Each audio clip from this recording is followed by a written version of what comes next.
10वी विज्ञानमध्ये जो तिसरा धडा आपण शिकणार आहोत त्या धड्याचं नाव काय सांगा बरं मला? रासायनिक अभिक्रिया व समीकरणे आहे.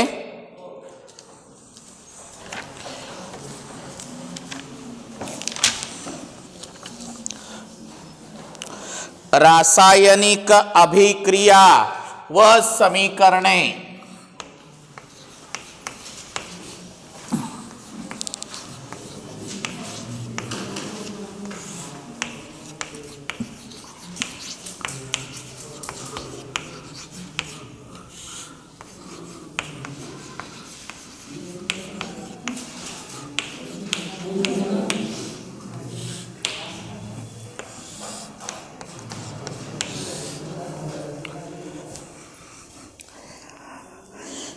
थोडे आठवा म्हणून त्यांनी 3 प्रश्न विचारलेले आहेत. त्याच्यातला पहिला प्रश्न लिहून घ्या.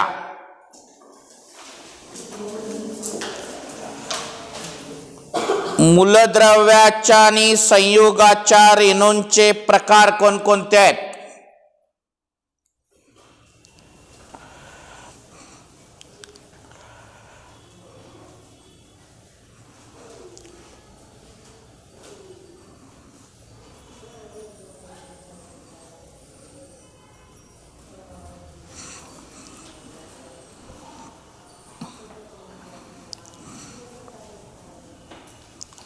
मूलद्रव्याचे प्रकार कोणते ते आपण पहिल्या धड्यात बघितलंय.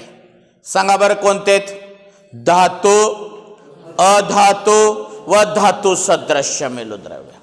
आणि संयुगे 2 किंवा अधिक मूलद्रव्य रासायनिक बंधाने एकत्र येऊन संयुगे तयार होतात.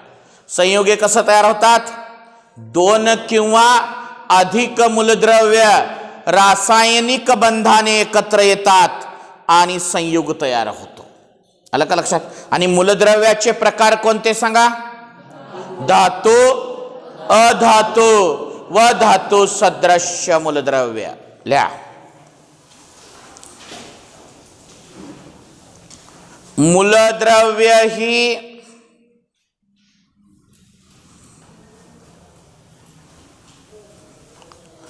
धातू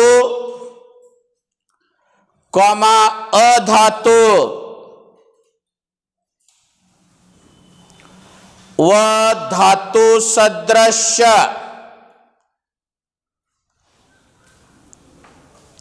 या प्रकारात मोडतात.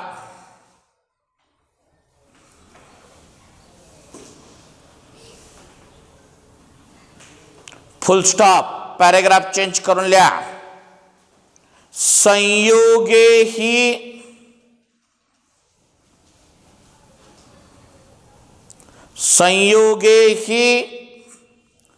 2 किंवा अधिक मूलद्रव्याच्या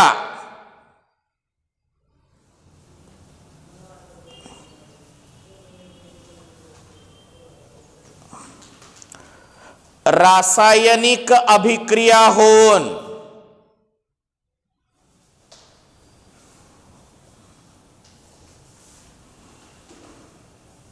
बनतात.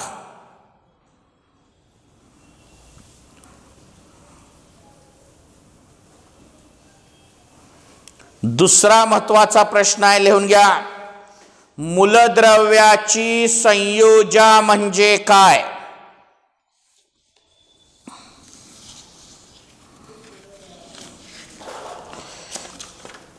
मूलद्रव्याची संयोजा म्हणजे काय?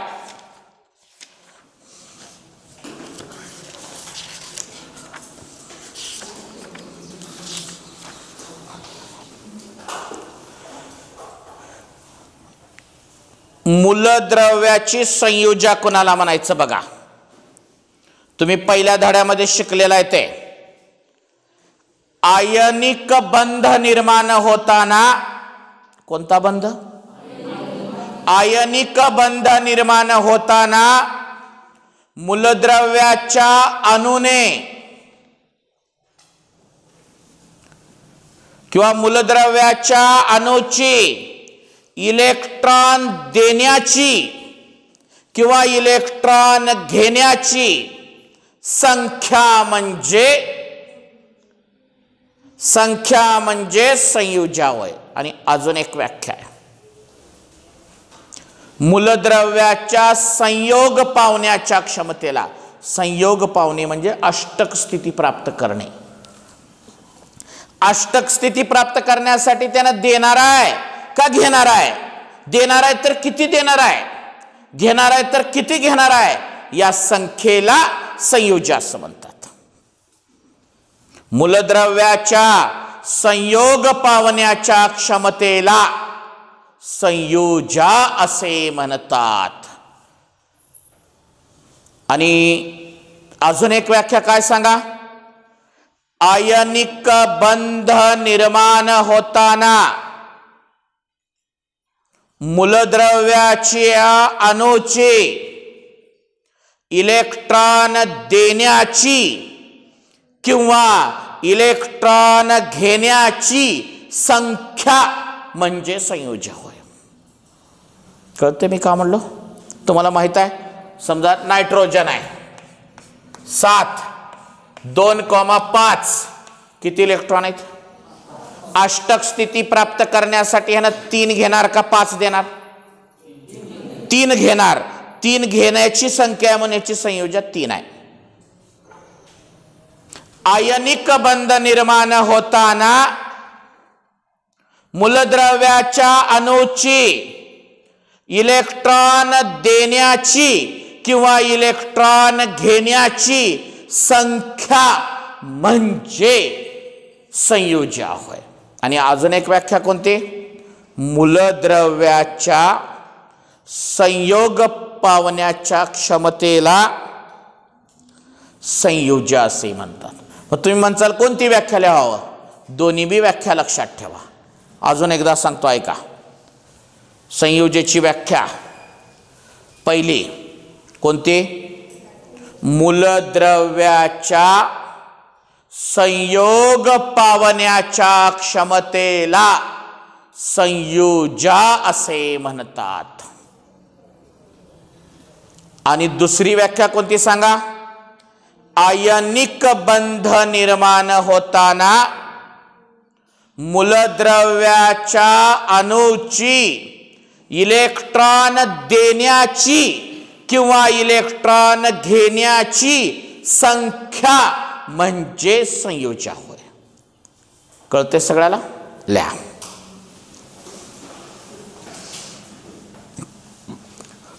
आदिल्या मूलद्रव्याच्या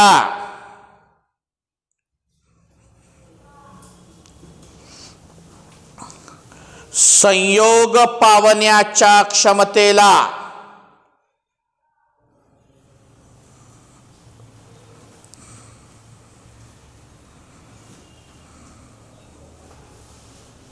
संयुजा म्हणतात.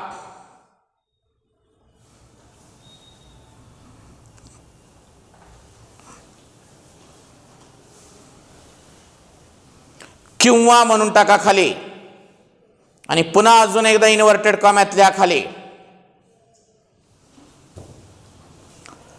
आयनिक बंध निर्माण होताना आयनिक बंध निर्माण होताना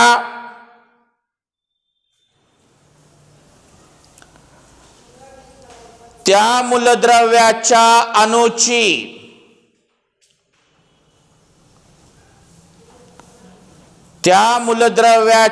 अणूची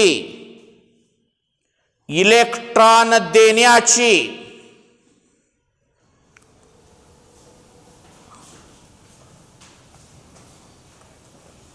किंवा घेण्याची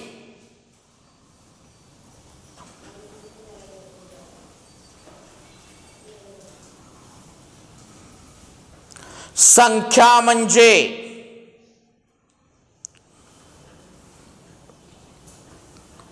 संयुजा होय.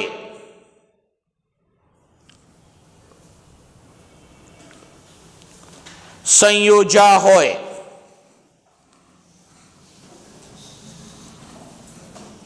तिसरा प्रश्न लिहून घ्या.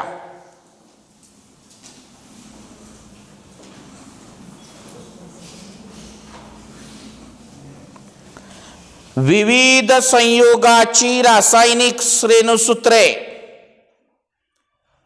विविध संयोगाची रासायनिक रेणुसूत्रे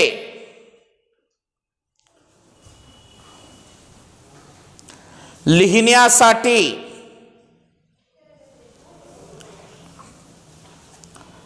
कोणती माहिती आवश्यक असते?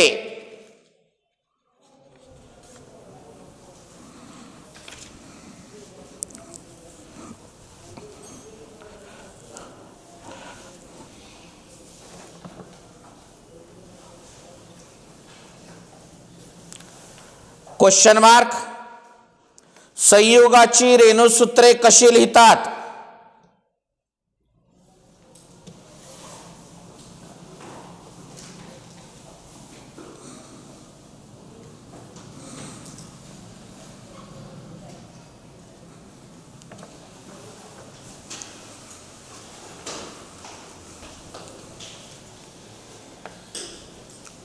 बघा इकडं,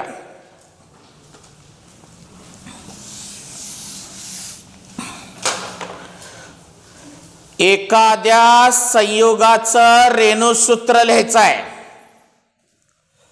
सल्फ्युरिक आम्ल,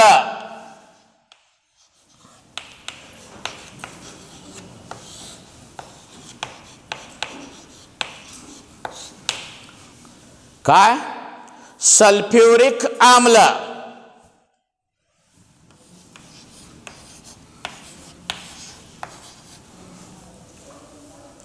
बरोबर. मग काय काय माहिती पाहिजे? संयोगाचे रेणुसूत्र लिहिण्यासाठी त्या संयोगातील मूलद्रव्याची संज्ञा, अन्वंक,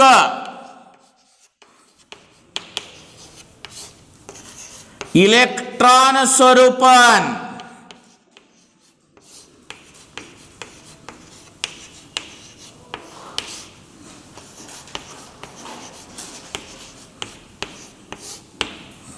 व त्याची संयोजा माहित असणे आवश्यक आहे. 4 गोष्टीची गरज आहे. कोणत्या कोणत्या सांगा? त्या संयोगातील मूलद्रव्याचं काय काय माहिती पाहिजे? संज्ञा, अन्वंक, इलेक्ट्रॉन स्वरूपन आणि संयोजा. आणि त्याचं रेणुसूत्र लिहिताना त्या आयनांची संख्या उजव्या बाजूला पायापाशी लिहिली जाते.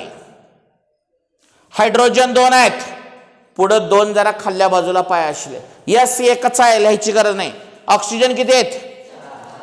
संयोगातील आयनांची संख्या उजव्या बाजूला खालच्या ठिकाणी लिहिली जाते. आलं का लक्षात? आणि संयोगाचे रासायनिक सूत्र लिहिताना त्या संयोगातील मूलद्रव्याचे काय काय माहिती पाहिजे? संज्ञा,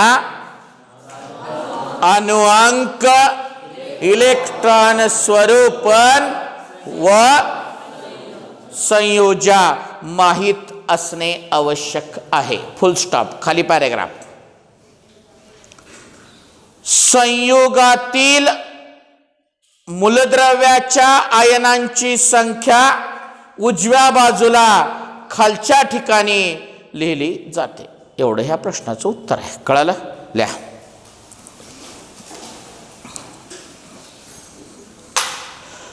संयोगाचे रासायनिक सूत्र लिहिताना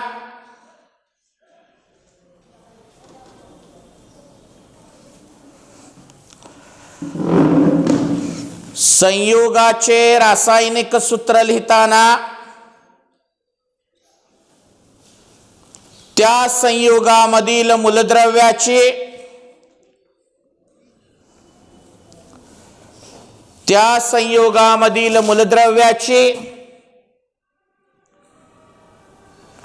संज्ञा, अन्वंक,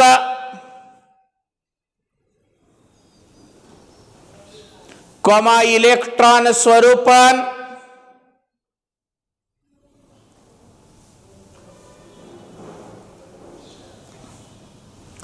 व संयोजा माहित असणे आवश्यक आहे.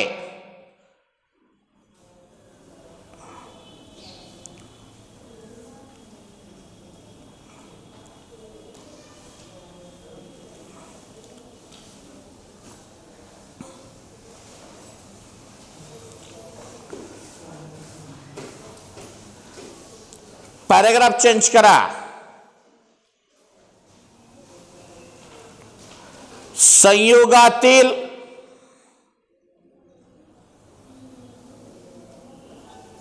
मूलद्रव्याचे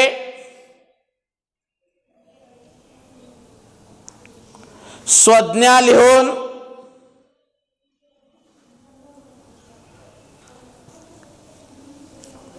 त्याची संख्या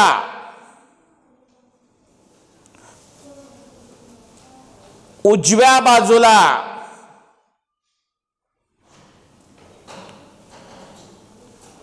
पायाशी लिहितात.